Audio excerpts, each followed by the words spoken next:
بحرین کے وزیر خارجہ جلد پاکستان کا دورہ کریں گے۔ جنگ بندی میں پاکستانی قیادت کی شاندار کوششوں پر ذاتی طور پر شکریہ بھی ادا کریں گے۔ نائب وزیر اعظم اسحاق ڈار کا بحرینی وزیر خارجہ سے ٹیلی فونک رابطہ ہوا۔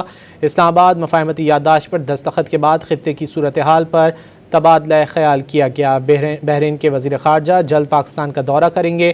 ترجمان دفتر خارجہ کی جانب سے یہ بھی بتایا گیا۔ بحرینی وزیر خارجہ امن کے لیے پاکستانی قیادت کا شکریہ ادا کریں گے۔ بحرین کے وزیر خارجہ جلد پاکستان کا دورہ کریں گے۔ جنگ بندی میں پاکستانی قیادت کی شاندار کوششوں پر ذاتی طور پر شکریہ ادا کریں گے۔ نائب وزیر اعظم اسحاق ڈار کا بحرینی ہم منصب سے ٹیلی فونک رابطہ ہوا۔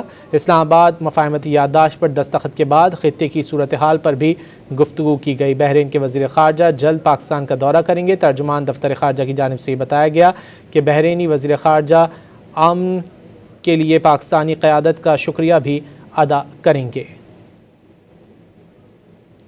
بحرین کے وزیر خارجہ جلد پاکستان کا دورہ کریں گے۔ جنگ بندی میں پاکستانی قیادت کی شاندار کوششوں پر ذاتی طور پر شکریہ ادا کریں گے۔ مزید جان لیتے ہیں ڈان نیوز کے نمائندے امیر حمزہ سے۔ امیر حمزہ، مزید کیا معلوم ہو سکا؟ نائب وزیر اعظم اور وزیر خارجہ اسحاق ڈار کا بحرین کے وزیر خارجہ سے ٹیلی فونک رابطہ ہوا ہے۔ ترجمان دفتر خارجہ کا یہ کہنا ہے کہ اس ٹیلی فونک رابطے میں اسلام آباد مفاہمتی یادداشت پر دستخط کے بعد خطے میں بدلتی ہوئی صورتحال پر تبادلہ خیال کیا گیا، اور بحرین کے وزیر خارجہ نے اس ٹیلی فونک رابطے میں یہ بتایا کہ وہ جلد پاکستان کا دورہ کریں گے، اور اس پاکستان کے دورے میں وزیر اعظم شہباز شریف، نائب وزیر اعظم اور وزیر خارجہ اسحاق ڈار اور chief of defence forces field marshal general Syed Asim Munir کا جنگ بندی کے حصول میں شاندار کوششوں پر ذاتی طور پر شکریہ بھی ادا کریں گے۔